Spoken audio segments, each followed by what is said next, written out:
saan may pagmamahal, naroon ang Diyos. Kung saan may pagkalinga, naroon ang Diyos. Kung may dalawa o tatlong sa ngalan niya'y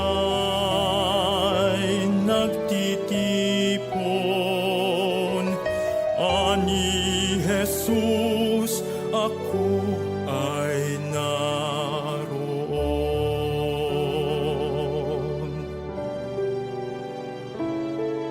Ako ang pagkaing buhay na galing sa kalangitan. Ang sabi ng pong mahal, ito'y inyong pagsaluhan nang kayo'y muling mabuhay. Kung saan may pagmamahal, naroon ang Diyos. Kung saan may pagkalinga, naroon ang Diyos. Kung may dalawa o tatlong sa ngalan niya'y nagtitipon, ani Jesus, ako ay naroon.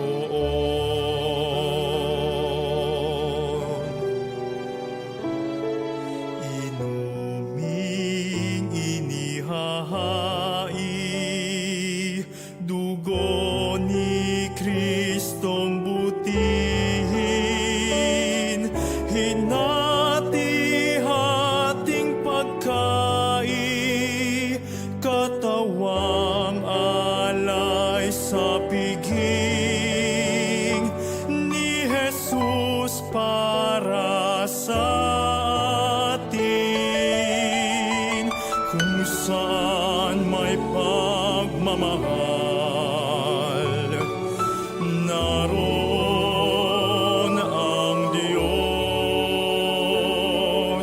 Kung saan may pagkalinga, naroon ang Diyos. Kung may dalawa o tatlong sa ngalan niya'y nagtitipon, ani Jesus, ako ay naroon. Kung saan may pagpapatawad, naroon ang Diyos. Kung saan may paglingkod, naroon ang Diyos. Gayong banal na salo-salo sa salita at sakramento, ang Panginoon ay naririto.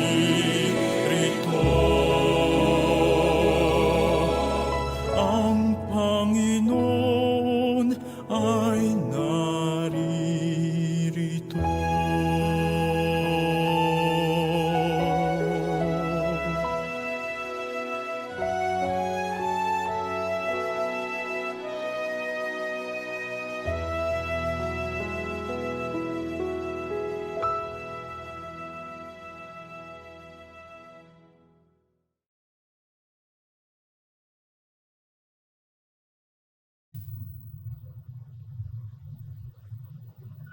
Magandang hapon po sa inyong lahat. Maligayang pagdating sa simbahan ng parokya ni San Roque de Manila. Magsiluhod po tayo para ating dasalin ang Oratio Imperata laban sa Coronavirus Disease 2019. Sa ngalan ng Ama at ng Anak at ng Espiritu Santo, makapangyarihan at mapagmahal na Ama, nagsusumamo kami sa iyo upang hilingin ang iyong patnubay laban sa Coronavirus Disease 2019 na nagpapahirap sa marami at kumitil na ng mga buhay. Gabayan mo ang mga dalubhasang naatasan at tumuklas ng mga lunas at paraan upang ihinto ang paglaganap nito. Patnubayan mo ang mga lumilingap sa may sakit upang ang kanilang pagkalinga ay malaki pa ng husay at malasakit. Itinataas namin ang mga nagdurusa, makamtanawa nila ang mabuting kalusugan. Lingapin mo rin ang mga kumakalinga sa kanila. Pagkamitin mo ng kapayapaang walang hanggan ng mga pumanaw na. Pagkalooban mo kami ng biyaya na magtulong-tulong tungo sa ikabubuti ng lahat.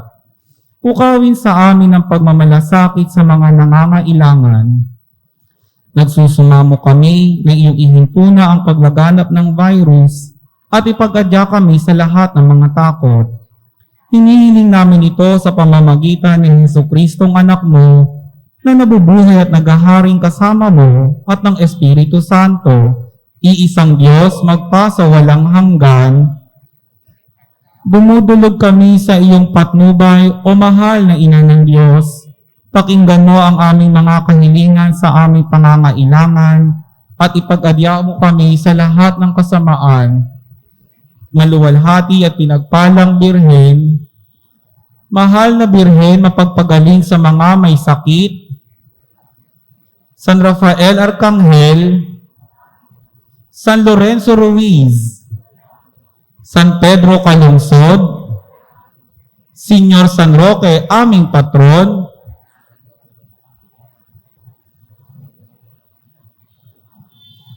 sa ngalan ng Ama at ng Anak at ng Espiritu Santo, magsiupo po muna sumandali.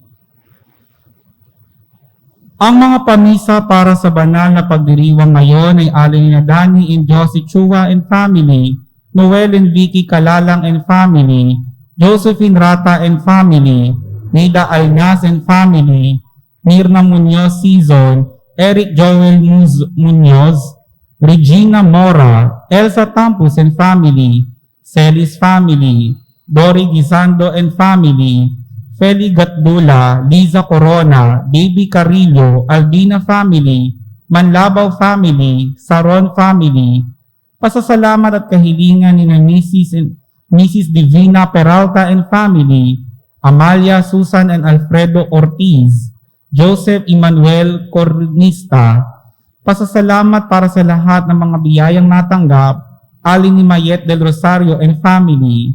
Pasasalamat para sa kaarawan ni na Father Roque Angel Hamyas, Ferriols of the Society of Jesus, Josephine Rata, kahilingan para sa kaluzugan at kaligtasan ni Rizalito Gatdula, para sa kahilingan ni na June and Annie Valdez, Villarama and Biado family, natatanging kahilingan para kay Janet Sanchez para sa tagumpay ng kanyang lumpectomy surgery, para sa tulugayang paggaling ni Nilda Caudal, Feliciana Guban Ferraz, Mayra Burgos Farley, Angelita Braceno, Roberto Braceno.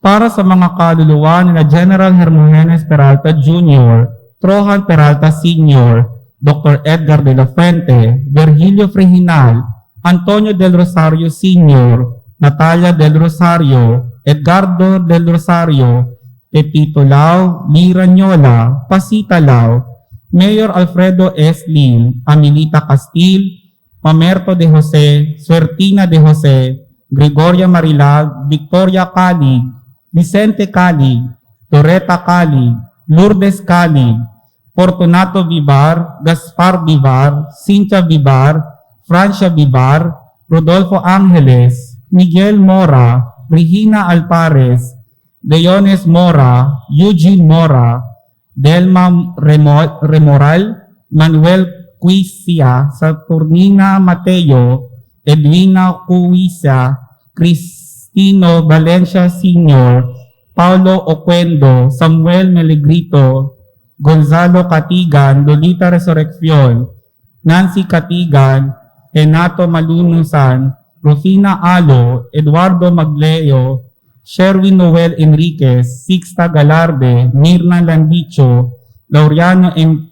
Silay, Atias, Rosario Manuel Melanio, Lolita Mary Grace, Vicente Anunciacion, Eddie Boy, May Alejandro Julia, Lerio Ruben Recto, Mirna Narciso Mismin, Brigido, Sabina, Tia Sabel, Michelle, Melanie Ramos, Estella Rodil, Florencia Adventurado, Josefina Desiderio at Manuel Tria Trirona Mystica Jr.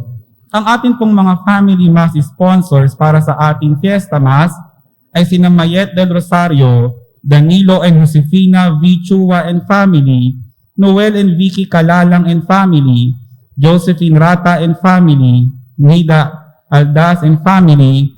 Maraming salamat po. Si San Roque ay anak ng isang gobernador sa bayan ng Montpellier sa bansang Pransya. Noong siya ay 20 taong gulang na, siya ay nagpasyang maglakbay patungo sa Roma. Nang kumalat ang salot sa bansang Italia, isa siya sa mga nag-alaga sa mga may sakit at marami ang gumaling sa pamamagitan ng kanyang paglalagay ng tanda ng krus sa mga may sakit. Nahawa din siya ng nasabing salot at dahil sa ayaw niyang maging alalahanin pa ng ibang tao, siya ay paggapang na pumunta sa isang gubat upang doon hintayin ang kanyang kamatayan. May isang aso doon sa gubat na nagdadala sa kanya ng pagkain at dinidilaan ang kanyang mga sugat sa katawan. Kinalaunan, nakita ng may-ari ng aso si San Roque at siya ay inalagaan hanggang sa tuluyan siyang gumaling at nagbalik sa kanyang sariling bayan at dooy naipabilanggo dahil napagkamalan siyang isang espiya. Namatay siya sa kalagitnaan ng taong 1378. Isa siyang huwaran para sa mga taong naglilingkod sa kapwa at siya'y hinihingan ng tulong sa panahon ng pagkalat ng salot o sakit na nakakahawa. Sa ating pagdiriwang ng dakilang kapistahan ng ating mahal na patron, pinapanalangin natin ang lahat ng tao sa bawat sulok ng mundo na nakakaranas ng pagkakasakit, lalong-lalo na yaong naapektuhan ng pandemyang Coronavirus Disease 2019 na naging sanhi ng pagkabahala, pagkakasakit at pagkamatay sa marami. Pinapanalangin din natin ang lahat ng mga frontliners na patuloy na nangangalaga sa kalusugan ng marami at nagpapanatili ng kaayusan sa ating lipunan sa iba't ibang antas ng community quarantine. Bilang isang komunidad, tinipon ng ating Panginoon, pinanghahawakan natin ang pangako ng Panginoon sa pamamagitan ni San Roque na tunay ngang nasa piling natin ang isang manggagamot. Patuloy tayong hihiling sa pamamagitan niya ng biyaya ng pagpapagaling at paghahanap ng lunas sa mga sakit na nakakaapekto sa ating katawan at kaluluwa, lalo na ang pandemyang ito. Hinihiling din natin na sa pamamagitan nito, bumangon muli tayo bilang isang lipunan at sambayanan. Ang ating punong tagapagdiwang sa banal na misa ngayon ay ang lubhang kagalang-galang Broderick S. Padillo, tagapangasiwang obispo ng Arkidiocese ng Maynila. Magsitayo na po ang lahat at sumabay sa pambungad na awit.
Sa ngalan ng Ama at ng Anak at ng Espiritu Santo, Amen.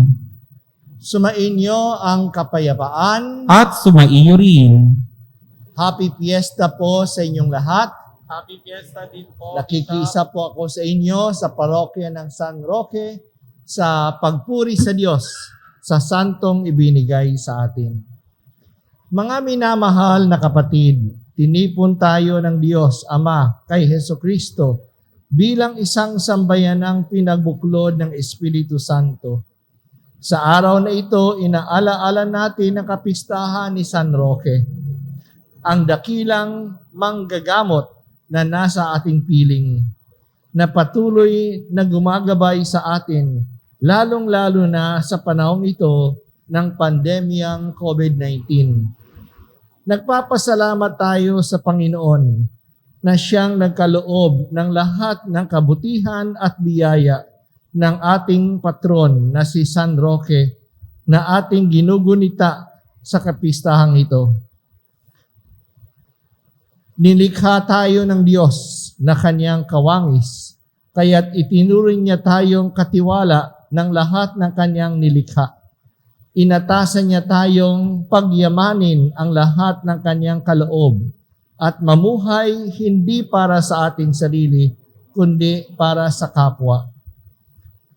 Sa natatanging paraan, isama natin sa ating panalangin ngayong kapistahan ng dakilang manggagamot na si San Roque, ang mga frontliners at mga biktima ng pandemyang COVID-19. Hingin natin sa Panginoon sa tulong ng ating abang patron ang biyaya ng pagpapagaling at pagpapanumbalik ng mabuting kalagayan sa ating lipunan at bansa. Pagsisihan natin ang ating mga kasalanan upang tayo ay maging marapat gumanap sa banal na pagdiriwang. Inaamin ko Sa makapangyarihang Diyos at sa inyo mga kapatid, na lubha akong nagkasala sa isip, sa salita at sa gawa, at sa aking pagkukulang. Kaya isinasamo ko sa mahal na Birheng Maria, sa lahat ng mga anghel at mga banal, at sa inyo mga kapatid, na ako'y panalangin sa Panginoong ating Diyos. kaawaan tayo ng makapangyarihang Diyos, patawarin tayo sa ating mga kasalanan, at patnubayan tayo sa buhay na walang hanggan. Amen. Panginoon, kaawaan mo kami. Panginoon, kaawaan mo kami. Kristo, kaawaan mo kami. Kristo, kaawaan mo kami. Panginoon, kaawaan mo kami. Panginoon, kaawaan mo kami.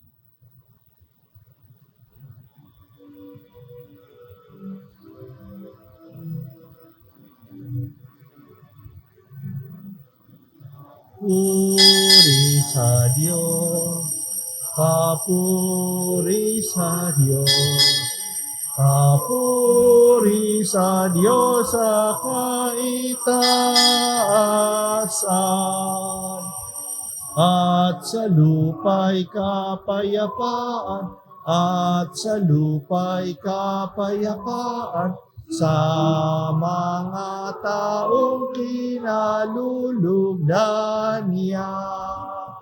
Pinupuri ka namin, dinarangal ka namin, sinasamba ka namin, ipinagbubunyi ka namin, pinasasalamatan ka namin. Dahil sa dakila mo ang king kapurihan, Panginoong Diyos, Ari ng langit, Diyos amang makapangyarihan sa lahat. Panginoong Hesukristo, bugtong na anak. Panginoong Diyos, Kordero ng Diyos, anak ng Ama. Papuri sa Diyos, papuri sa Diyos, papuri sa Diyos sa kaitaasan.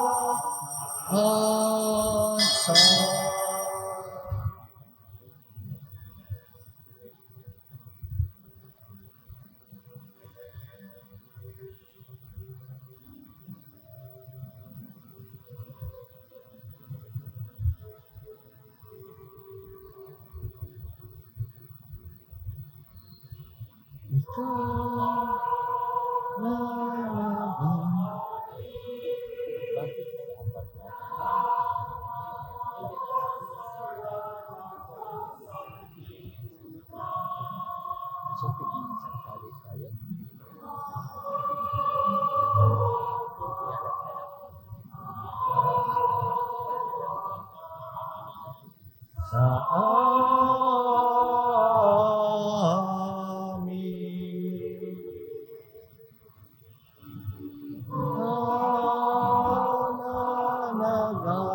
Nag-aalis ng mga kasalanan ng sanlibutan. Tanggapin mo ang aming kahilingan. Tanggapin mo ang aming kahilingan. Ikaw na naluluklok sa ngalan ng Ama, maawa ka sa amin.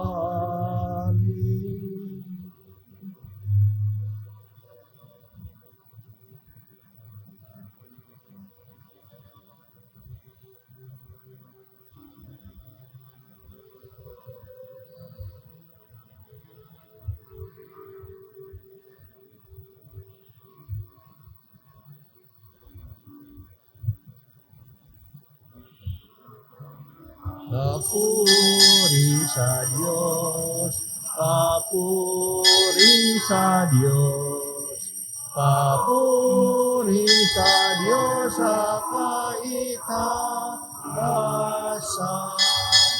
Sapagkat ikaw lamang ang banal at ang kataas-taasan. Ikaw lamang, O Jesucristo, ang Panginoon, kasama ng Espiritu Santo, kilaan Diyos Ama, amen, ng Diyos Ama, amen.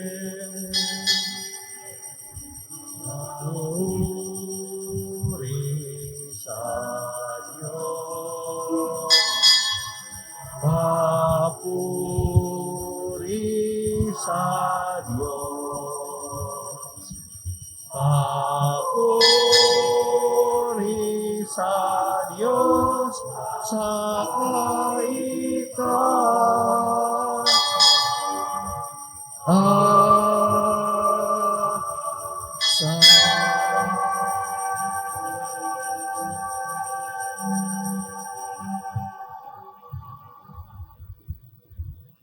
Manalangin tayo.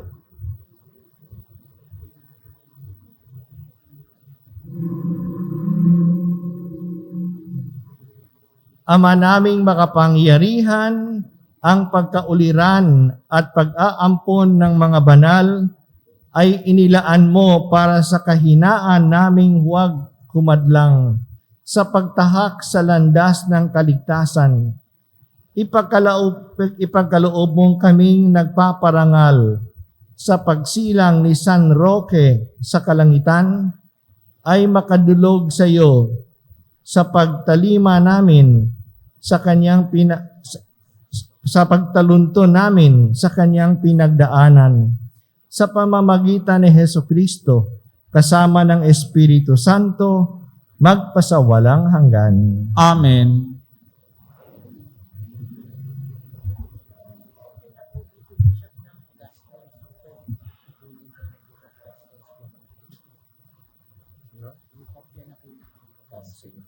Pagpapahayag mula sa aklat ni Propeta Isaías.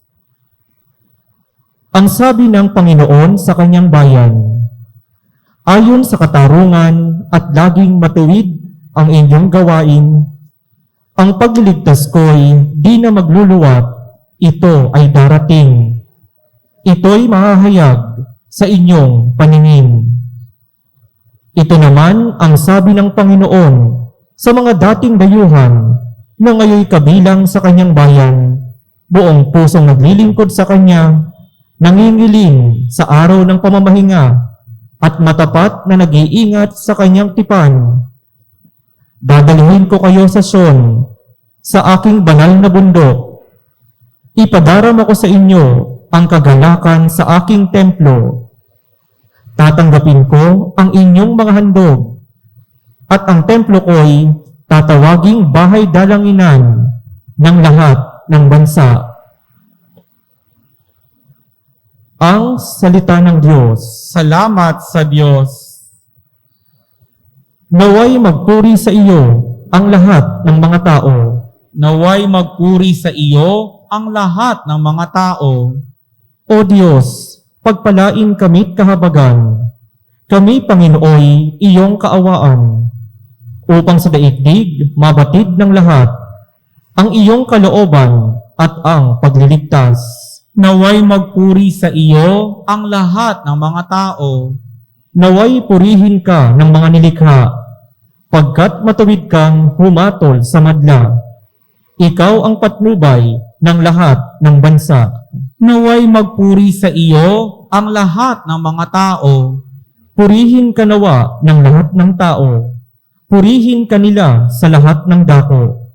Ang lahat sa ami iyong pinagpala, naway igalang ka ng lahat ng bansa.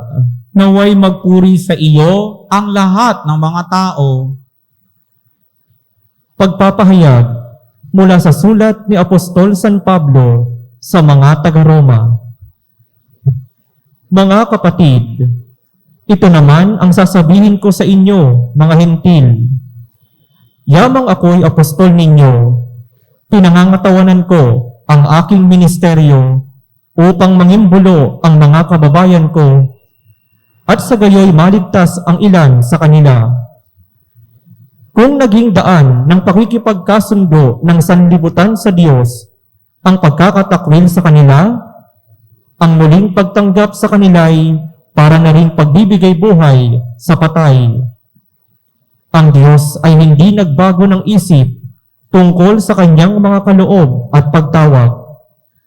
Dati, masuwayin kayo sa Diyos, ngunit ngayon kinahabagan sa panahon ng pagsuway ng mga Hudyo. Gayon din naman, sila'y naging masuwayin, ngayon kayo'y kinahabagan upang sila'y kahabagan din.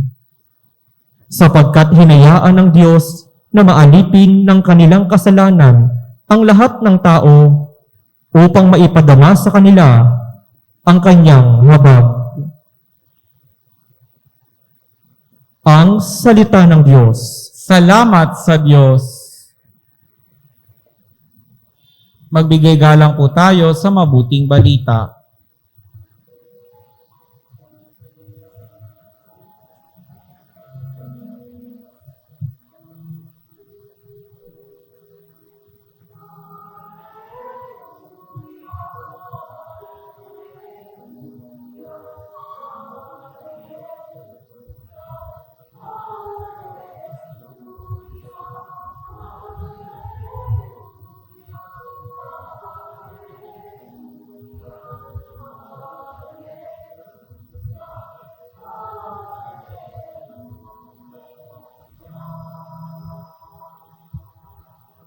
Ipinangaral ni Jesus ang paghahari ng Diyos, sakit ay kanyang ginamot.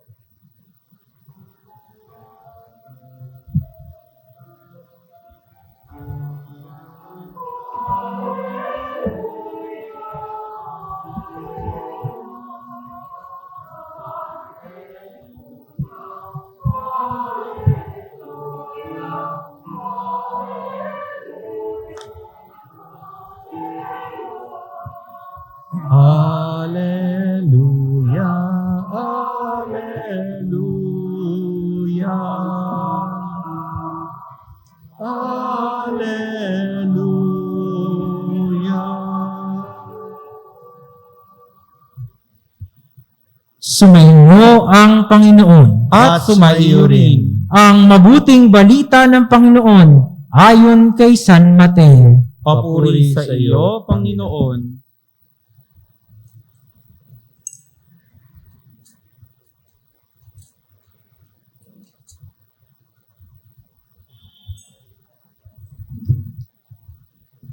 Noong panahong iyon, si Jesus ay nagpunta sa lupaing malapit sa Tiro at Sidon.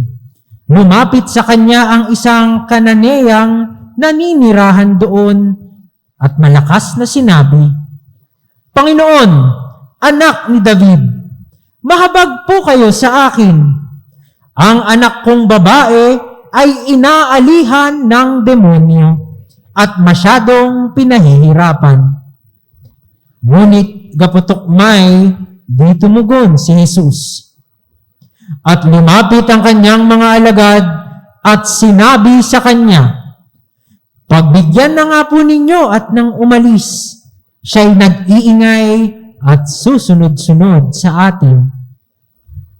Sumagot si Jesus, Sa mga tupang naliligaw ng sambahayan ng Israel lamang ako sinugo.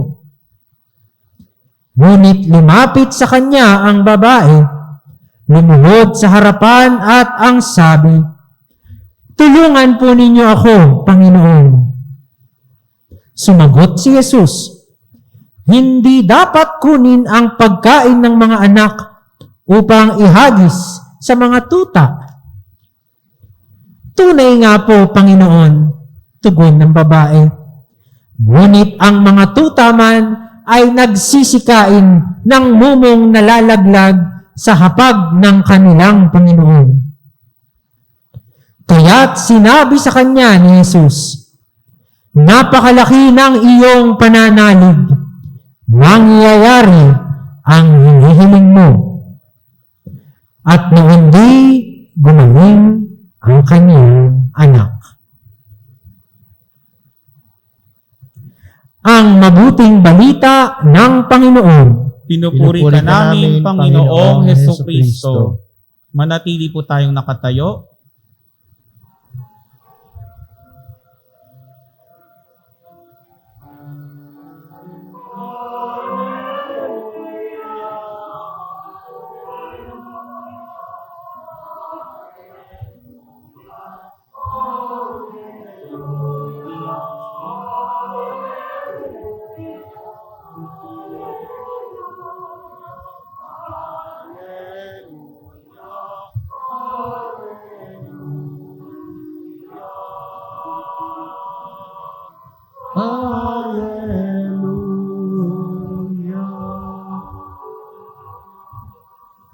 Magsiupo po ang lahat.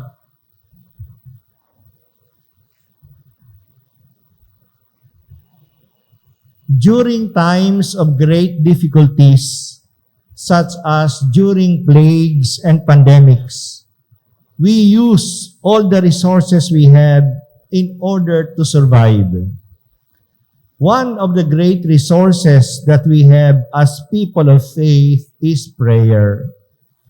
So we pray for one another and ask one another for prayers.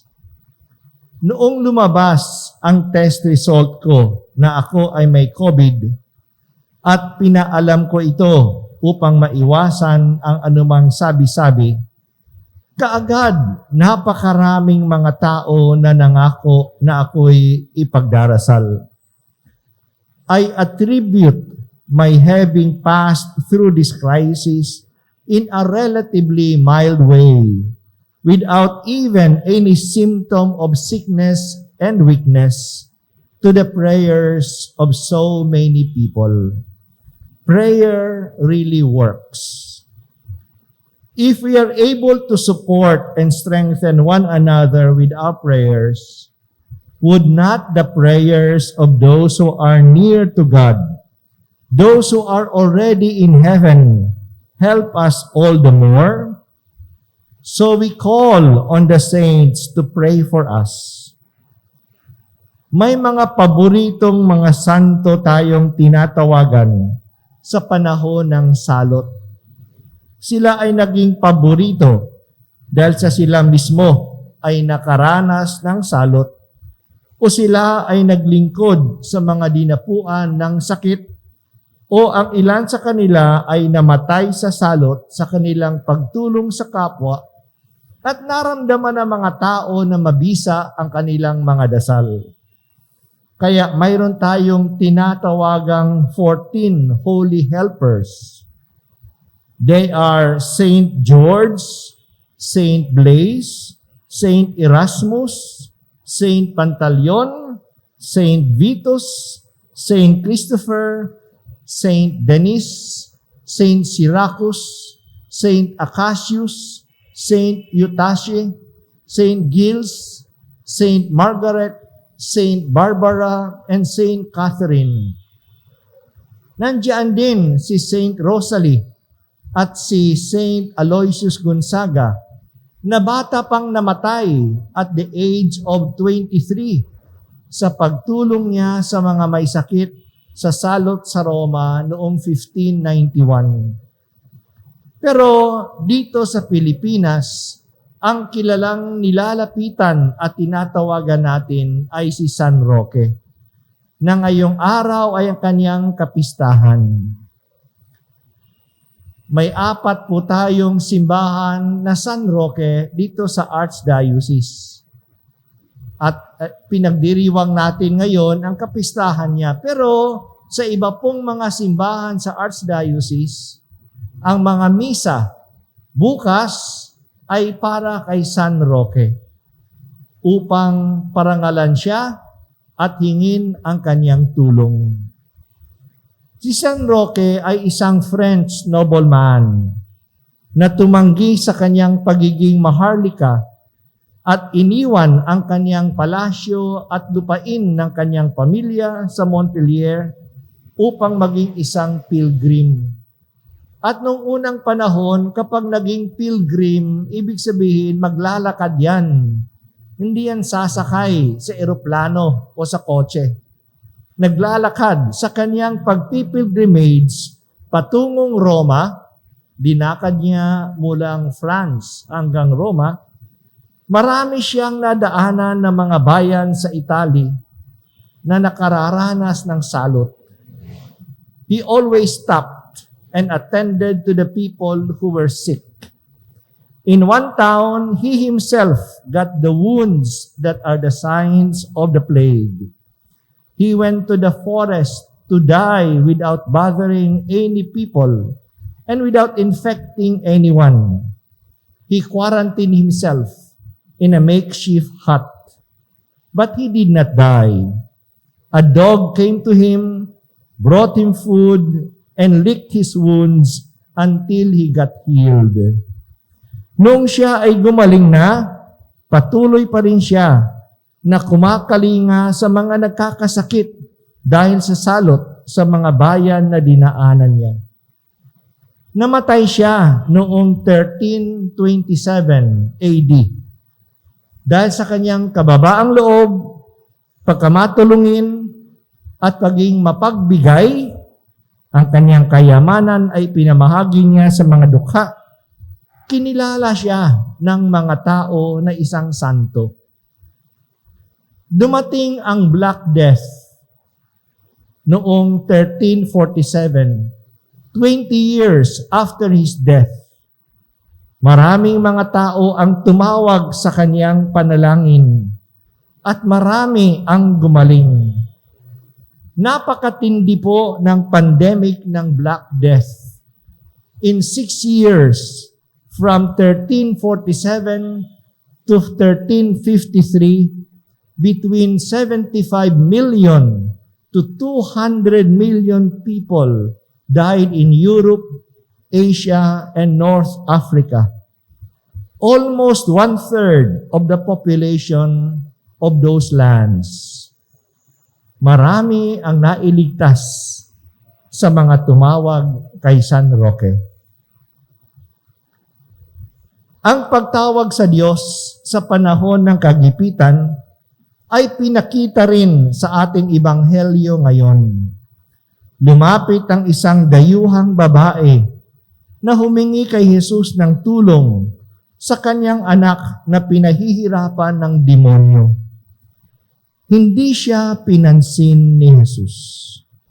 Dinedma siya ni Jesus. Hindi siya Hudyo. At sabi ni Jesus, siya ay pinadala lang para sa mga nawawalang tupa ng Israel. Pero nagpumilit siya. Nanalig siya. Pinagtiyagaan niya. Nangulit siya. Nagpumilit siya kahit na itinuring lang siya na isang tuta.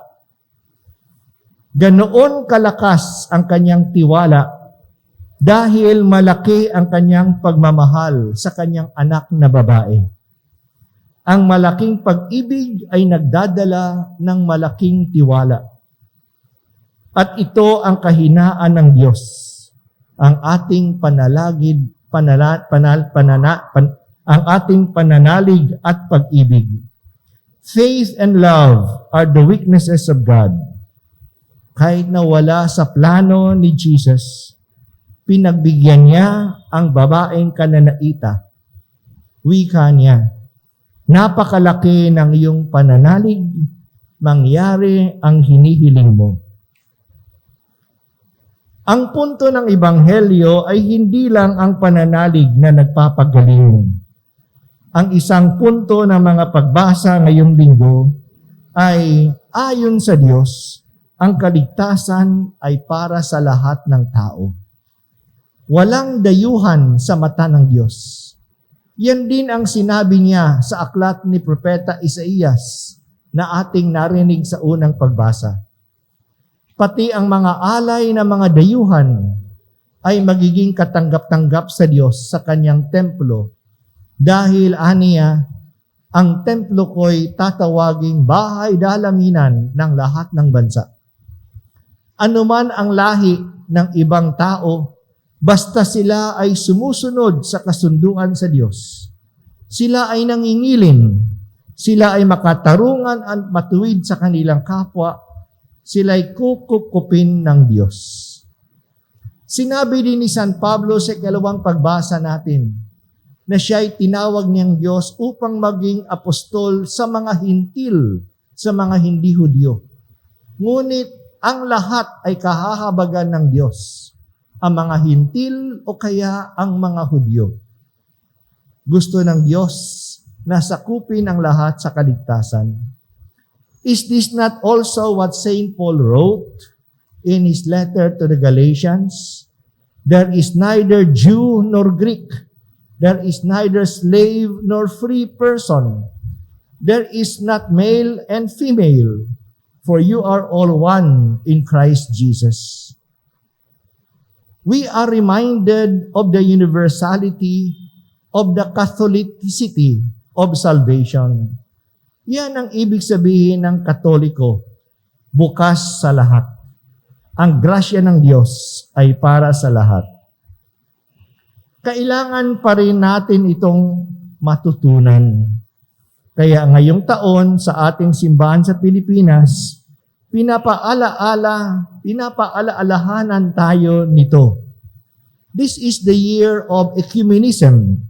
Ang ibig sabihin ng ecumenism ay ang pagsisikap ng pagkakaisa ng lahat ng mga kumikilala kay Kristo.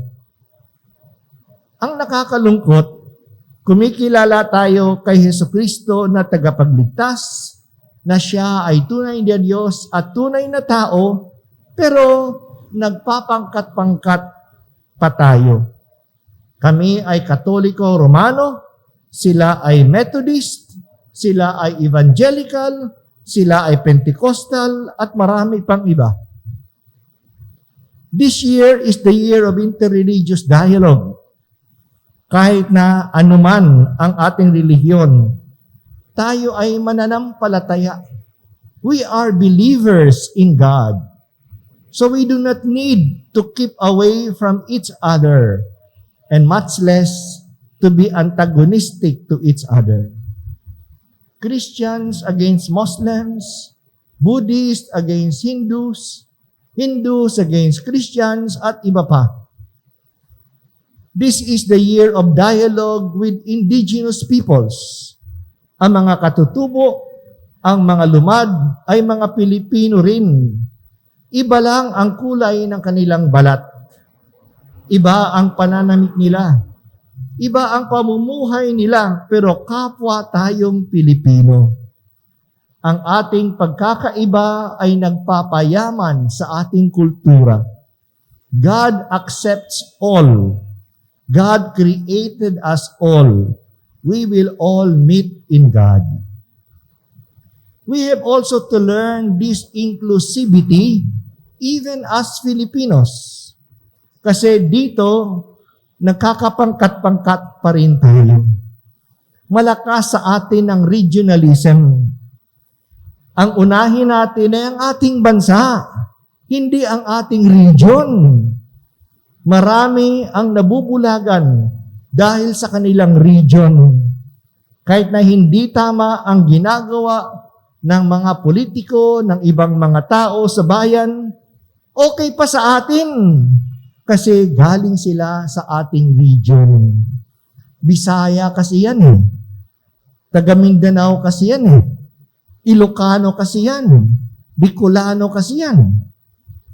Ang uunahin natin ay ang common good, kabutihang pangkalahatan, hindi ang good ng ating region, ng ating pamilya, ng ating kabatch, o ng ating kaeskwela.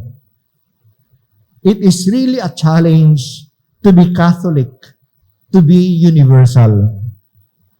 Lalong-lalo na ngayong krisis tayo. Kailangan natin ang pagkakaisa.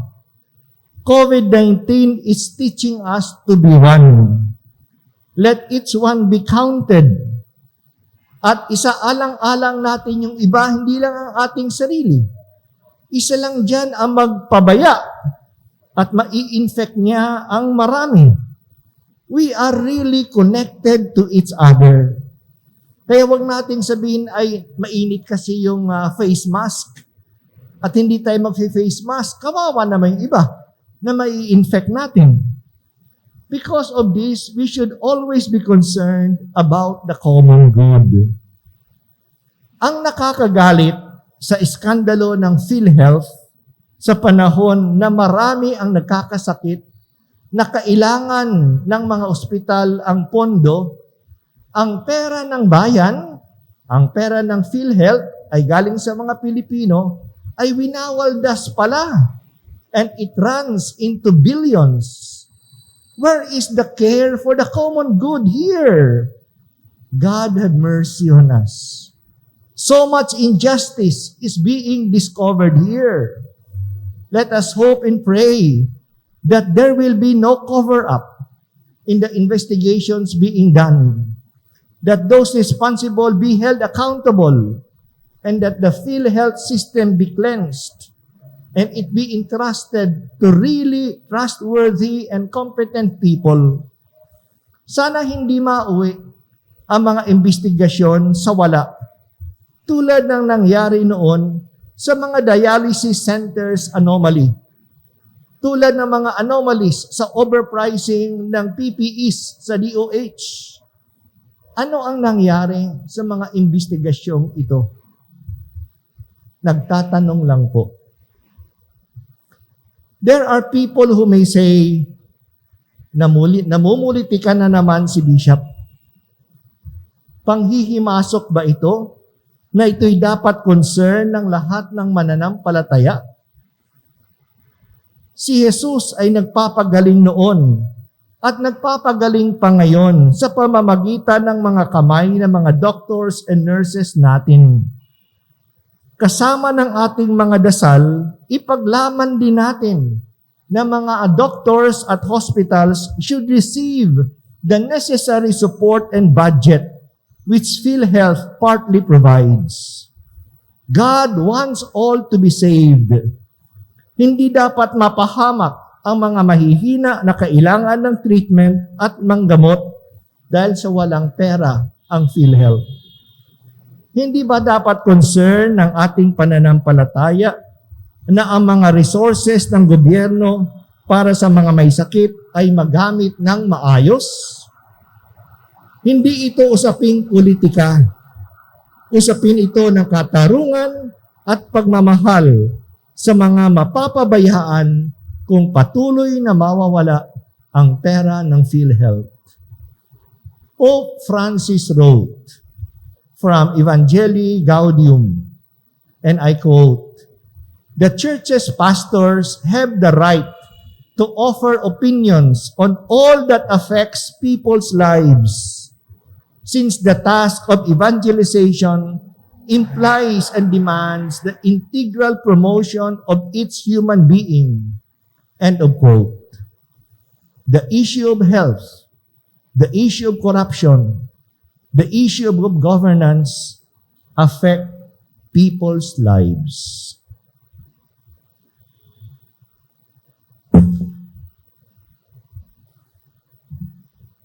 Tumayo po tayong lahat at sabay-sabay po natin ipahayag ang ating pananampalataya bilang sambayanan ng Diyos.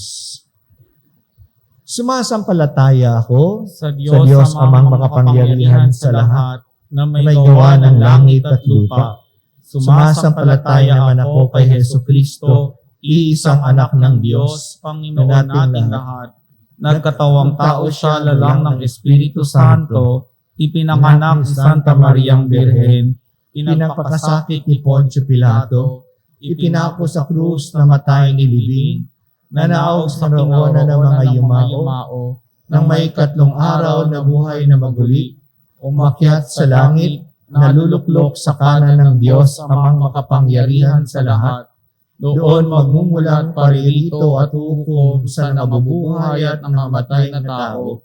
Sumasampalataya naman ako sa Diyos Espiritu Santo, sa banal na simbahang katolika, sa kasamahan ng mga banal, sa kapatawaran ng mga kasalanan, sa pagkabuhay na muli ng namatay na tao, at sa buhay na walang hanggan. Amen. Minamahal kong mga kapatid, sa pagdiriwang ng kapistahan ng dakilang patron natin na si San Roque, lumuhog tayo sa Ama na pag-alabi ng ating mga puso sa pag-ibig, pananampalataya at pag-asa.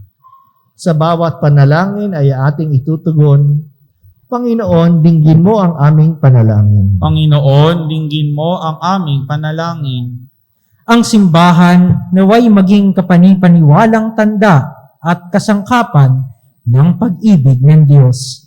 Manalangin tayo sa Panginoon. Panginoon, dinggin mo ang aming panalangin. Ang mga mag-anak naway mamuhay na mayroong tunay na pagmamahalan at pagkakaunawaan. Manalangin tayo sa Panginoon. Panginoon, dinggin mo ang aming panalangin. Ang mga nahihirapan at nabibigatan sa mga pasanin sa buhay, naway makatagpo ng ginhawa sa mapagbigay na puso ng ating tagapagligtas.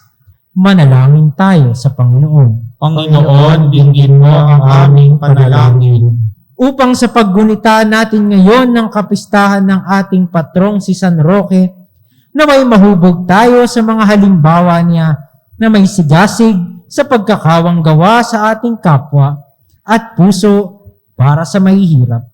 Manalangin tayo sa Panginoon. Panginoon, dinggin mo ang aming panalangin. Magkaroon nawa ng agarang lunas sa coronavirus pandemic na siyang nagpapahirap sa marami.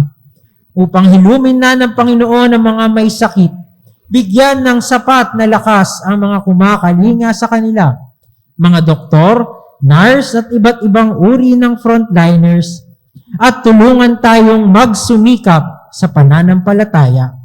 Manalangin tayo sa Panginoon. Panginoon, dinggin mo ang aming panalangin. Ang mga yumao naway makatagpo ng walang hanggang kagalakan sa puso ni Kristo. Manalangin tayo sa Panginoon. Panginoon, dinggin mo ang aming panalangin. Tahimik nating ipanalangin ang ating mga pansariling kahilingan.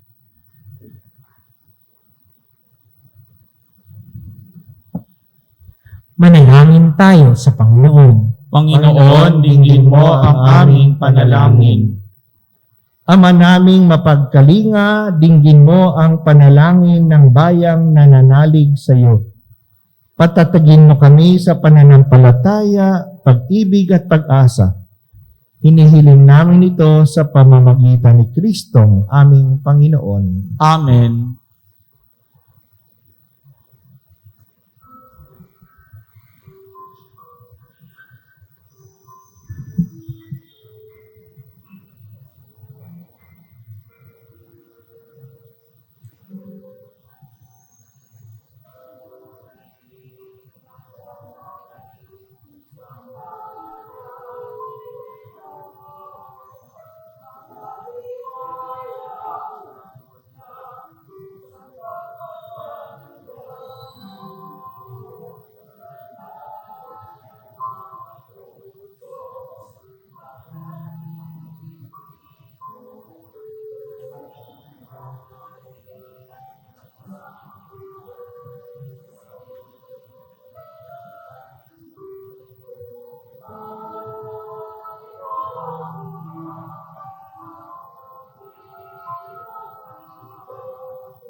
Magsitayo po ang lahat.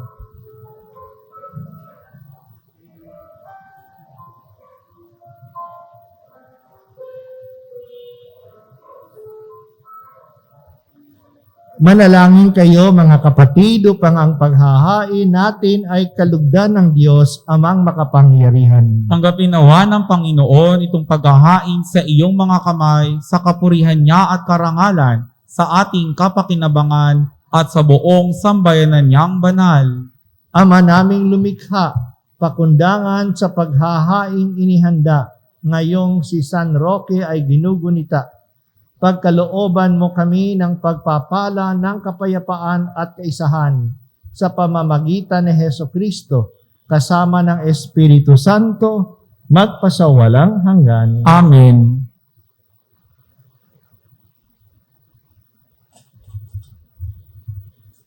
Sumainyo ang Panginoon, At sumaiyo rin. itaas sa Diyos ang inyong puso't diwa, Itinaas na namin sa Panginoon. pasalamatan natin ang Panginoong ating Diyos. Marapat na siya ay pasalamatan.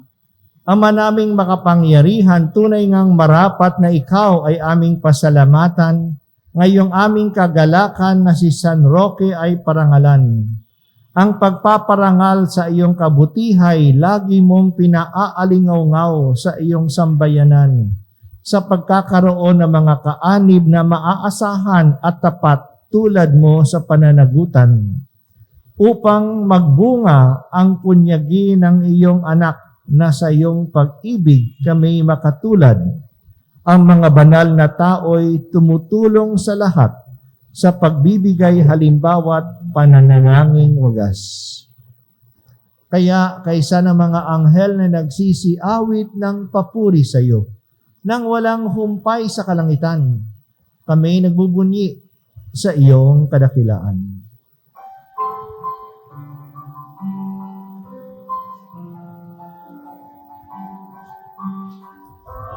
Santo, Santo, Diyos makapangyarihan, Diyos ng luwalhati ang langit at lupa, O sana sa kaitaasan, pinagpala ang narito sa ngalan ng Panginoon.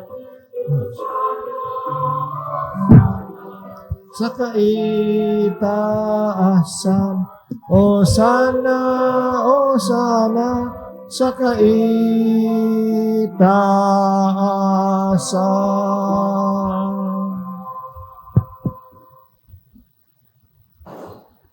Ama naming banal, dapat kang purihin ng tanang kinapal, sapagkat sa pamamagitan ng iyong anak na aming Panginoong Jesucristo at sa kapangyarihan ng banal na Espiritu, ang lahat ay binibigyan mo ng buhay at kabanalan. Walang sawa mong tinitipon ng iyong sambayanan upang mula sa pagsikat hanggang sa paglubog ng araw, maihandog ang malinis na alay para sambahin ang iyong ngalan. Ama, isinasamo naming pakabanalin mo sa kapangyarihan ng banal na Espiritu ang mga kaloob na ito na aming inilalaan sa iyo.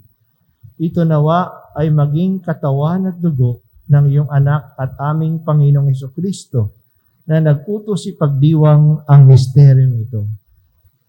Noong gabing ipagkanulo siya, hinawakan niya ang tinapay, pinasalamatan kaniya, pinaghati-hati niya iyon, iniabot sa kaniyang mga alagad at sinabi, "Tanggapin ninyong lahat ito at kanin. Ito ang aking katawan na ihahandog para sa inyo."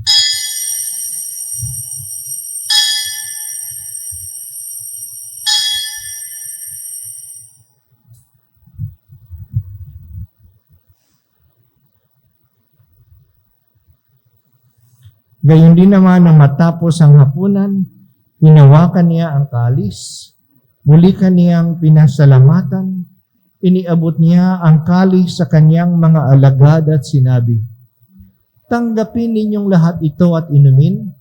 Ito ang kalis ng aking dugo ng bago at walang hanggang tipan. Ang aking dugo na ibubuhos para sa inyo at para sa lahat sa kapagpapatawad ng mga kasalanan. Gawin ninyo ito sa pag-alala sa akin."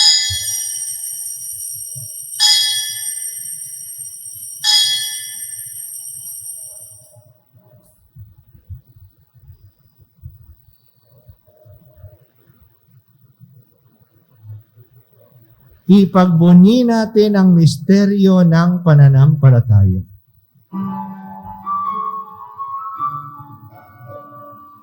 Kristo tayo, sarili ay inihain, bilang pagkait inom, pinagsasaluhan natin, hanggang sa siya'y dumating, hanggang sa siya'y dumating. Ama, ginugunita namin ang pagkamatay ng iyong anak na sa amin nagligtas. Gayon din ang kanyang muling pagkabuhay at pag-akyat sa kalangitan. Samantalang ang kanyang pagbabalik ay pinananabikan. Kaya bilang pasasalamat, ngayoy aming iniaalay sa iyo ang buhay at banal na paghahain ito. Tunghayan mo ang handog na ito ng iyong sambayanan. Masdan mo ang iyong anak na nag-alay ng kanyang buhay upang kami ipakipagkasundo sa iyo. loobin mong kaming magsasalo-salo sa kanyang katawan at dugo, ay mapuspos ng Espiritu Santo at maging isang katawan at isang diwa kay Kristo. Kami nawa ay gawin niyang handog na habang panahong nakatalaga sa iyo. Tulungan nawa niya kaming magkamit ng iyong pamana, kaisa ng ina ng Diyos, ang mahal na Birheng Maria, at ng kanyang kabiyak ng puso na si San Jose, kaisa ng mga apostol, mga martir, ni San Roque na aming pintakasi, at kaisa ng lahat ng mga banal na aming inaasahang laging nakikiusap para sa aming kapakanan. Ama, ang handog na ito ng aming pakikipagkasundo sa iyo ay magbunga nawa ng kapayapaan at kaligtasan para sa buong daigdig. Patatagin mo sa pananampalataya at pag-ibig ang iyong simbahang naglalakbay sa lupa, kasama ng iyong lingkod na si Papa Francisco, ng aming tagapangasiwang si Broderick, ng tanang mga obispo at buong kaparian, at ng iyong piniling sambayanan. Dinggin mo ang mga kahilingan ng iyong angkan na ngayon tinipon mo sa iyong harapan. Amang maawain, kupkupin mo at pag-isahin ang lahat ng iyong mga anak sa bawat panig at sulok ng daigdig. Kaawaan mo at patuloyin sa iyong kaharian ang mga kapatid naming yumao at ang lahat ng lumisan na sa mundong ito na nagtataglay ng pag-ibig sa iyo. Kami ay umaasang makararating sa iyong piling at sama-samang magtatamasa ng iyong kaningningang walang maliw sapagkat aming masisilayan ng iyong kagandahan sa pamamagitan ng aming Panginoong Jesucristo na siyang pinagdaraanan ng bawat kaloob mo sa aming kabutihan. Sa pamamagitan ni Kristo, kasama niya at sa Kanya, ang lahat ng parangal at papuri ay sa iyo, Diyos Amang makapangyarihan, kasama ng Espiritu Santo, magpasawalang hanggan. Amen, amen, amen. Amen, hallelujah. Purihin ang Diyos, purihin ang Diyos. Amen, hallelujah. Amen, amen, amen. Amen, hallelujah.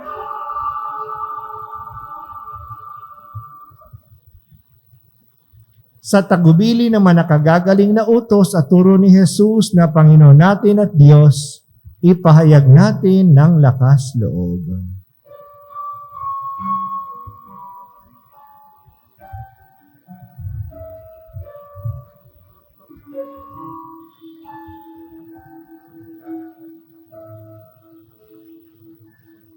Ama namin, sumasalangit ka, sambahin ang ngalan mo, mapasa amin ang kaharian mo, sundin ang loob mo, dito sa lupa para ng sa langit. Bigyan mo po kami ngayon ng aming kakanin sa araw-araw at patawarin mo kami sa aming mga sala para ng pagpapatawad namin sa nakakasala sa amin. At huwag mo kaming ipahintulot sa tukso. At iadya mo kami sa lahat ng masama.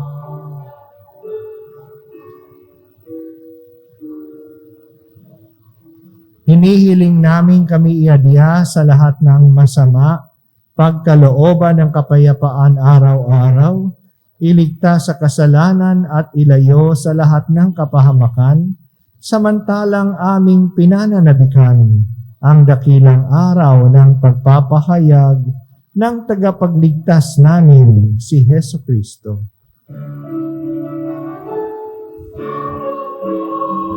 Sa'yo ang kaharian, kapangyarihan at kapurihan, ngayon at magpakailanman, ngayon at magpakailanman. Panginoong Jesucristo, sinabi mo sa iyong mga apostol, kapayapaan ang iniiwan ko sa inyo. Ang aking kapayapaan ay binibigay ko sa inyo. Tunghayan mo ang aming pananampalataya at huwag ang aming mga pagkakasala. Huwag mo kami pahintulot sa tukso at iadya mo kami sa lahat ng pagkalooban mo kami. Kasama ng Espiritu Santo, Amen. ang kapayapaan ng Panginoon ay laging sumainyo at Mahilig. Magbigayan tayo ng kapayapaan sa isa't isa.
Mga kapatid, narito po si Jesucristo, ang Kordero ng Diyos na nag-aalis ng kasalanan ng sanlibutan. Mapapalad ang mga tinatawag sa kaniyang piging. Panginoon, hindi ako karapat-dapat na magpatuloy sa iyo, ngunit sa isang salita mo lamang ay gagaling na ako.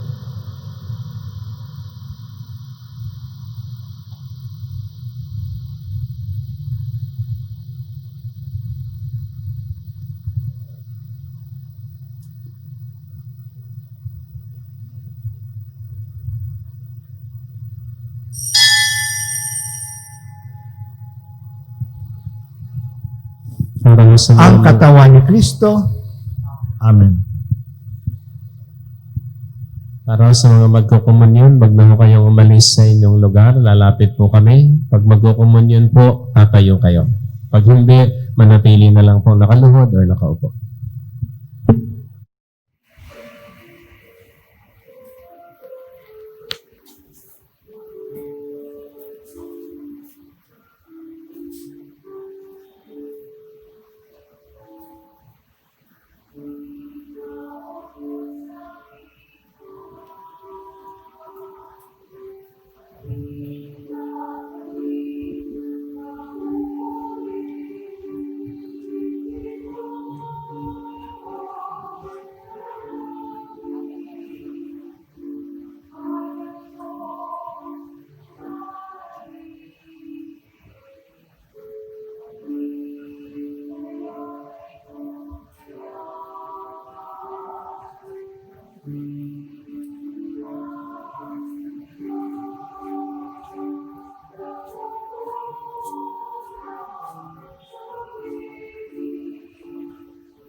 Manalangin tayo.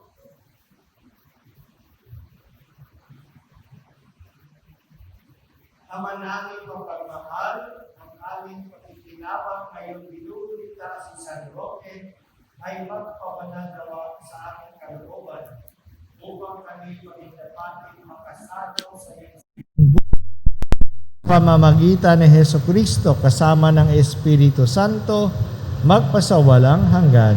Amen. Prayer to God the Father through San Roque. Magsiluhod po ang lahat. O Almighty Father and Father of the poor, since you did strengthen San Roque by your divine grace to help the sick with his admirable way of curing them, grant us your mercy through the merits of San Roque, that we may be spared from all sickness and contagion through his intercession, and that we may receive the grace to be delivered from the greatest evil, which is mortal sin, so that after the trials of this life, we may be worthy to be admitted into your eternal glory in heaven, through Christ our Lord. Amen. Special prayer to San Roque. O blessed San Roque, patron of the sick, have pity on those who lie upon the bed of suffering. Your power was so great that when you were in this world, that by the sign of the cross, many were raised were healed of their diseases. Now that you are in heaven, your power is not less. Offer then to God our sighs and tears, and obtain for us that health we need, especially now that the whole world is suffering from a contagion that is COVID-19. Through Christ our Lord. Amen. San Roque, Pray for us that we may be preserved from all diseases of body and soul.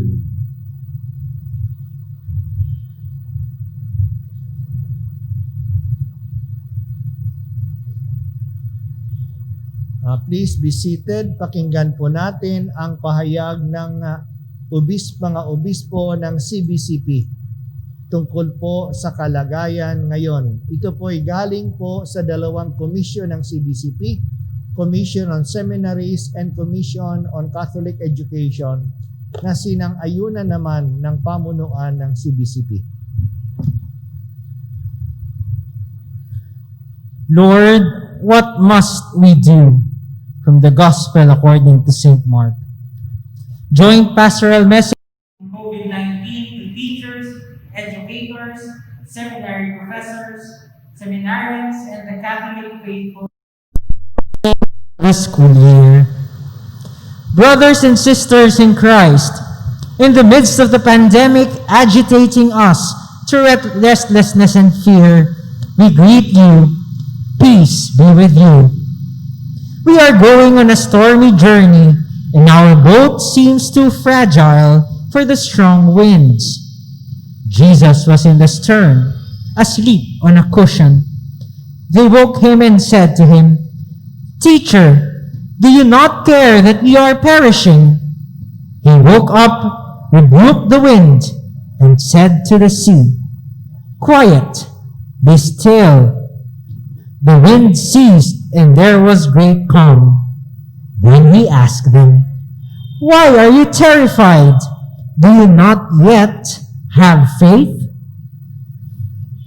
From the Gospel according to St. Mark. It is His peace, His assurance, His power that we need right now. In you, our students and seminarians, we can read the questions of your heart. What must we do? Struck down, but not destroyed. As a people, we have all suffered a lot from almost 5 months of lockdowns. Fear of illness and death surround us. Our basic freedoms have mostly vanished. Over 2 million of us have lost our jobs, and over 93,000 businesses have closed down or severely restructured. Our economy plunged 16.5%, losing 1.5 trillion pesos a month, and is in technical recession, the first since 1991. We have an epidemic of depressions and increasing reports of suicides. We are being asked to allow all these as the new normal. We need to discern the truth behind the appearances of seeming unstoppable increasing infections. We must make appropriate decisions on the basis of this truth. We shall then be free from the massive ills that are gnawing at our nation, our collective soul, and affecting our faith in God. What is the Lord telling us? We grope for meaning. The search for meaning and purpose is the great need of our time. Our hope is in the Lord, but we need clarity of purpose and certainty of direction from our leaders in this stormy journey. We deplore the marginalization of religious values in the programs to fight this pandemic. The COVID-19 program must be rooted in ethics, an ethics that is people-centered. The exclusion of religion from the public square hinders collaboration for the progress of humanity. Public life is sapped of its motivation, and politics takes on a domineering and aggressive character. From the encyclical Caritas in Veritate. My sheep hear my voice. We are making these gospel appeals to you as shepherds so that we may respond to this pandemic with the eyes of faith, with the heart of charity, and with the armor of truth. Our first call is to ourselves. God has given us a very powerful defense system within our bodies to deal with all kinds of pathogens, including viruses. This defense capability is called the natural immune system, with its innate and adaptive capacities. It is our responsibility to ensure that we nurture and make full use of our God-given immune system. With Pope Francis, we can declare that I am vaccinated by the precious blood of Jesus Christ. No virus can touch me. We call for circles of study and discernment within our faith communities. We need to be critical and discerning against the many false narratives prevalent in media and the many unscientific, unreasonable public policies. Once you understand the issues better, we find creative ways to be active in bringing a solution in the light of the gospel. This is our Christian social responsibility. We also call on Catholic colleges and universities and their research offices to make sure that scientific studies about COVID-19 are widely shared in the general public using reason, science, and Catholic social teachings. Although medicine is not our expertise in seminaries, let us drink from the well of Catholic social teachings how to face this worldwide pandemic. These will give our countrymen an access to the truth that will free them from baseless fears and unnecessary anxieties. We encourage our Catholic communications networks to disseminate a holistic perspective about the epidemic and encourage responsible and reasonable voices to be heard, even if these are contrary to the prevailing narrative. We must hold on to and protect our freedoms of thought, movement, speech, and assembly. Call to prayer. We also invite all to a collective prayer action to lift the lockdowns and help heal the nation. God always listens and nothing is impossible with him. Pope Francis said in March, "We are not self-sufficient. By ourselves, we flounder. We need the Lord, like ancient navigators needed the stars. Let us invite Jesus into the boats of our lives. Let us hand over our fears to him so that he can conquer them.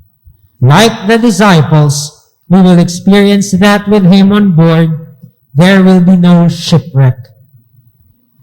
Because this is God's strength, turning to the good everything that happens to us, even the bad things.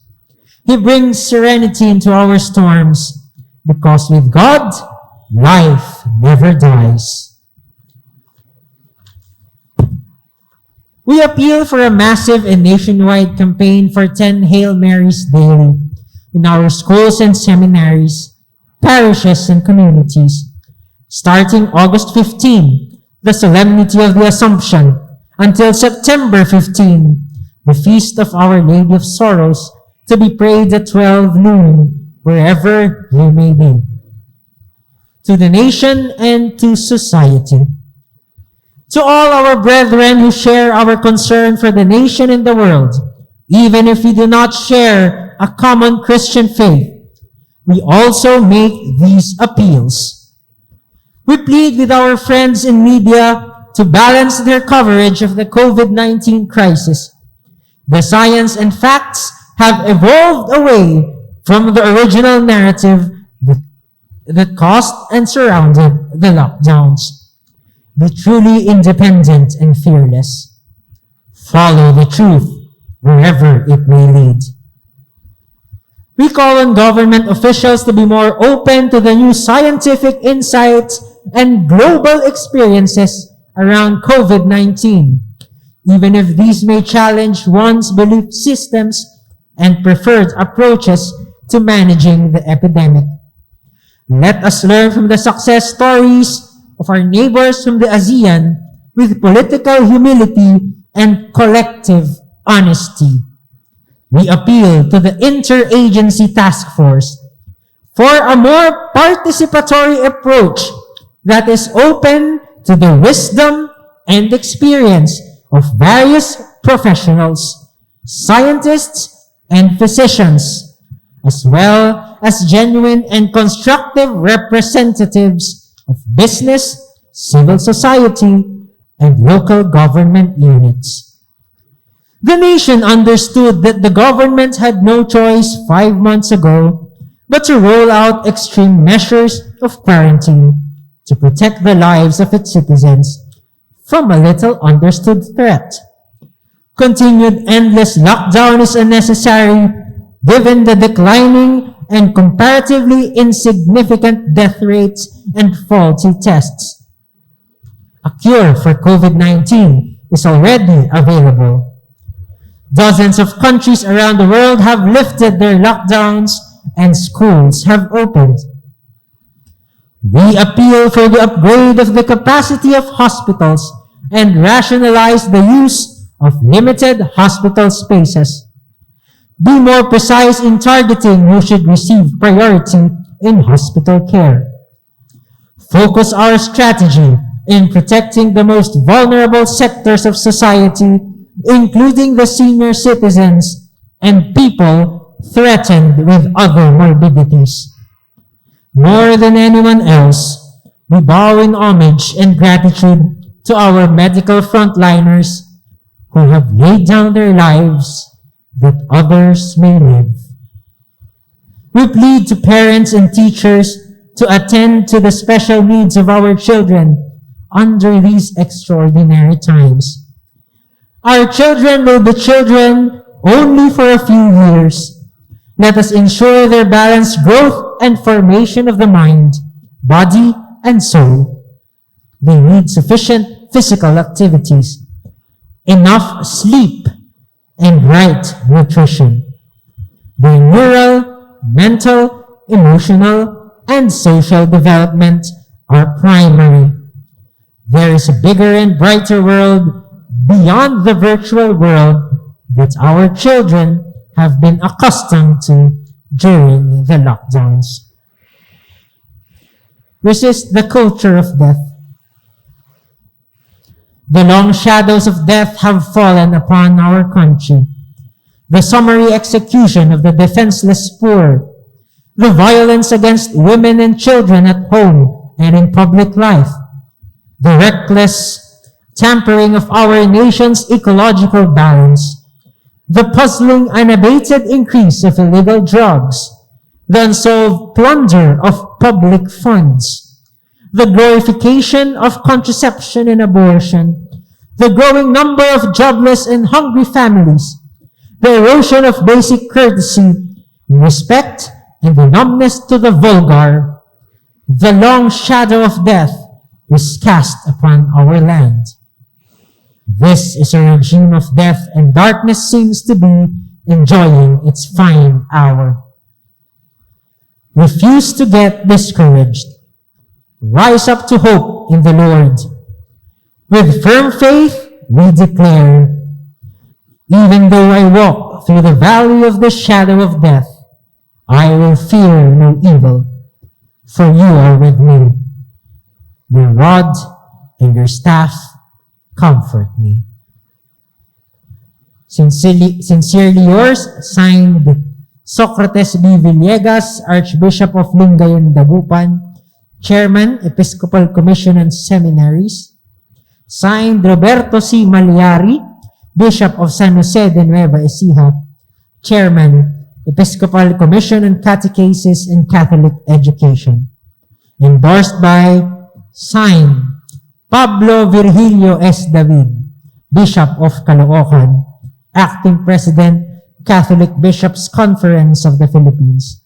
14th of August 2020, Memorial of Saint Maximilian Kolbe.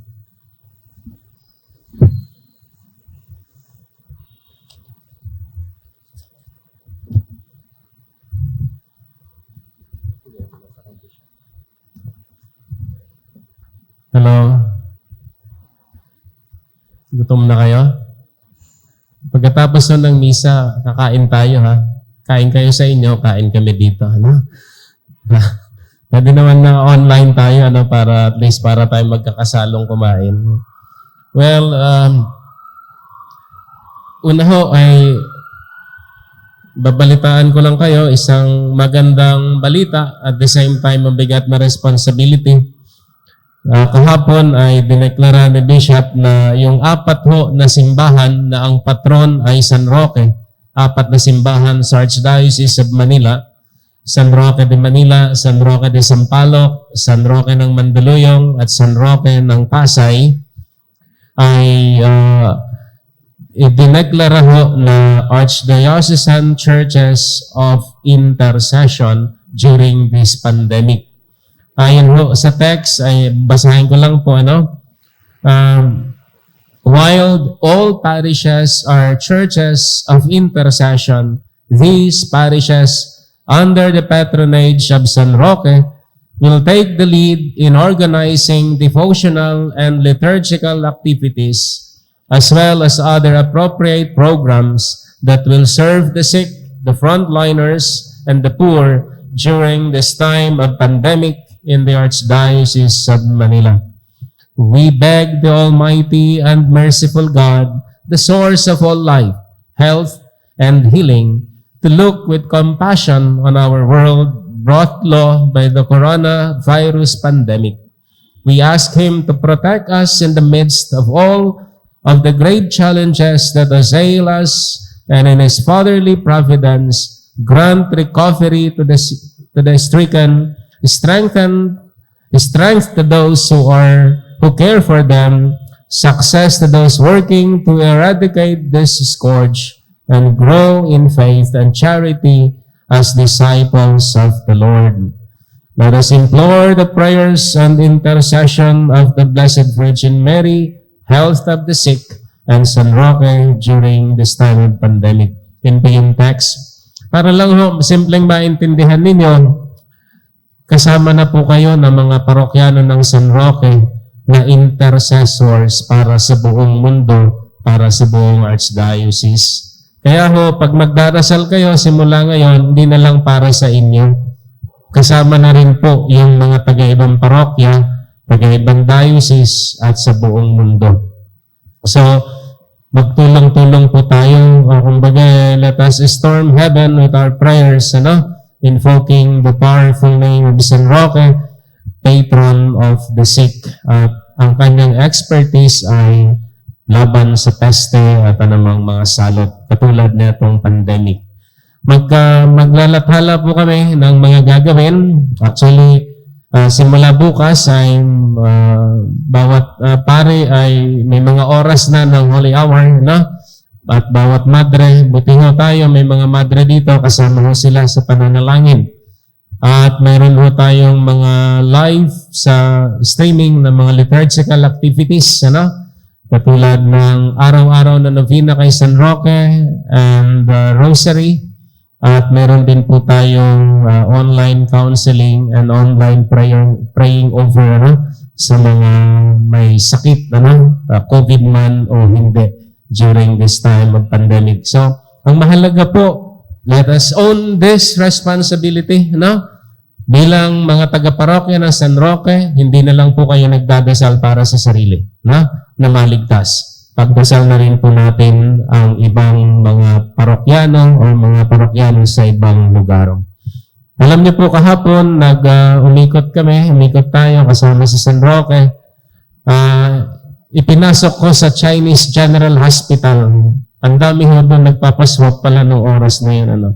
Pero nung makita, ayaw kami papasukin ng gwardya, Kasi kakaiba yun, prosesyon na pumasok sa compound, Kakaiba. Pero nung nakita nung isang gwardya, deboto pala, pinapasok kami. At nung dumaan kami doon sa Tiangge ng mga nagpapaswab, naglingonan sila lahat at nag-antanda ng krus. It was a very powerful image, na natili sa utak ko, na kailangan natin makakita ng katulad nga po nito, tanda ng kapangyarihan ng Diyos. Na kung paanong ginamot ni San Roque yung mga tao ng araw at sila'y gumaling sa pamamagitan ng antanda ng krus. Ngayon, kabaliktaran naman. Sana habang sila'y nakatingin sa imahen ni San Roque o mga tanda ng kapangyarihan ng Diyos sa isang pag-antanda ng krus, sana'y gumaling. Amen? So again, I enjoin you, my dear parishioners, be intercessors during this time of pandemic. Invoking always the name of San Roque. Okay? Ngayon, salamat po sa inyong lahat na patuloy na sumusuporta sa parokya, sa patuloy na nag-aabot ng donasyon, sa patuloy na naglilingkod sa atin pong sambayanan. Mahigpit ho yung requirement ng DOH para sa mga servants. Ito nga ang ating worship coordinator na hindi ko pinagsaserve at hindi ko rin pinagsisimba dahil senior. Pinahingi ko, nagpupumilit, pinahingi ko ng waiver sa mister niya. Nagbigay naman ng waiver yung mister na hindi ko raw sasagutin pag nagkasakit. Bahala siya. Tara, San Roque, hindi ka magkakasakit. Amen, sister? So, yun po. Sa mga servants, alam ko, namimiligro tayo lahat. Basta sundin lang po ninyo ang ating bilin. Kung gusto niyo mag-serve, huwag muna kayong mag-mall. Kung gusto niyo mag-serve, iwasan muna ninyo makihalubilo sa mga tao kasi baka kayo yung magdala ng virus dito. So, stay at home lang, at yung essential travels lang na tinatawag. Okay?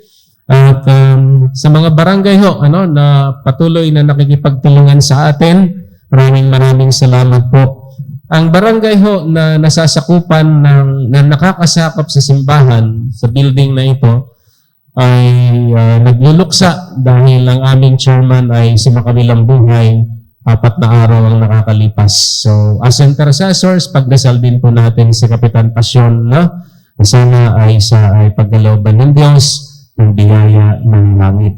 Okay? Bata pa ho, 42 years old, So, wala kang pinipiling edad ang COVID, So, huwag niyo sabihin, bata kayo, kaya niyong talunin. Hindi ho uubra. So, patuloy ho na i-observe ang health protocols sa panahon ito. At nagpapasalamat po tayo. Alam niyo ho, yung ating nagbasa dito kanina, isa ho ay si Reverend Earl Valdez. Siya po ay ni Yila Valdez, kaapelyido. Kala mo kapatid mo. Siya po ay isang taon na mahigit ng kaunti. More than a year, a little more than a year na nag-stay dito sa atin. Dati ho ay hindi pa siya deacon, dito na na-ordain. Ito ho yung last day ng kanyang appointment dito. After 1 year and a few days, siya po ay nakatakda ng lumipat sa Santa Clara, Pasay. Depende sa kanyang appeal kay Bishop mamaya kasi kung MECQ pa, mahirap pa daw maglipat. Kaya baka maaaring makapagpahinga muna siya hanggang Saturday dito. So kung sakali ay pag makalipat siya sa Sunday, hindi na po natin makikita si Reverend Earl.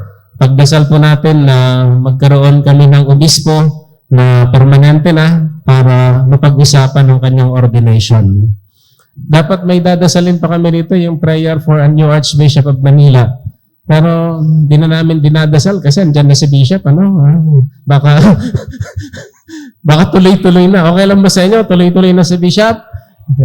Diba? So dito, Bishop of Blooming Treat. So yan. So pagdasal natin sa Reverend Earl, na siya ay healthy and also sana ay maging pari. Reverend na siya, so another, kumbaga, isa pang baitang ay pari na. Okay? Maraming salamat, Reverend, sa iyong malaking tulong sa amin community. Maordinahan ka lang, huwag ka na mag-alala sa basement mo. Maraming basement, mga madre. Pagdasal mo, magka-obispo tayo para mapag-usapan ng ordination. At saka, litson, marami tayong litson sa Milas. So, yun. Again, pray for him. Of course, tayo nagpapasalamat kay Bishop Broderick, na nagpa-unlock. Siya ho ay kakatapos lang ng 14 days quarantine after na mag-negative na sa COVID, At dumating pa rin po dito sa atin para physically pamunuan tayo sa pagdiriwang na ito.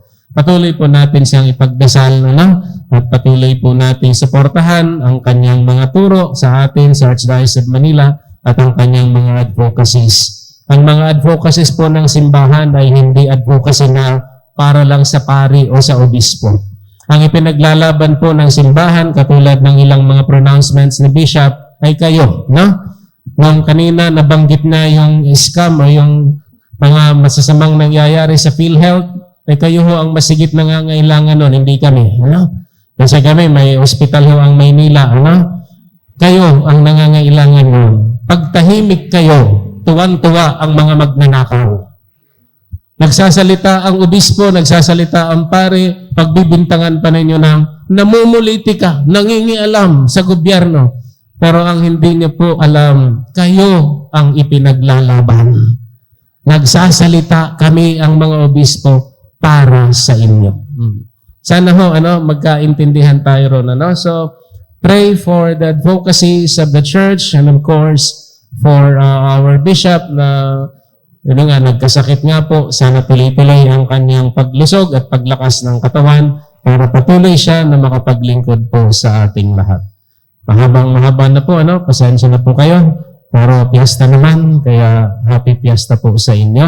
At patuloy ho tayong magkaisa sa pagdalangin sa Panginoon sa tulong ng ating mahal na patron si San Roque. Happy piyesta po sa inyong lahat.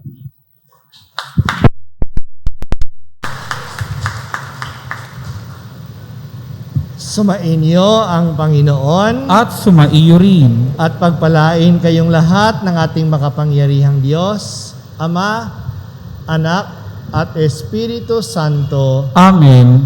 Tapos na ang misa, humayo kayong dala ang pag-ibig at kapayapaan ni Kristo. Salamat sa Diyos.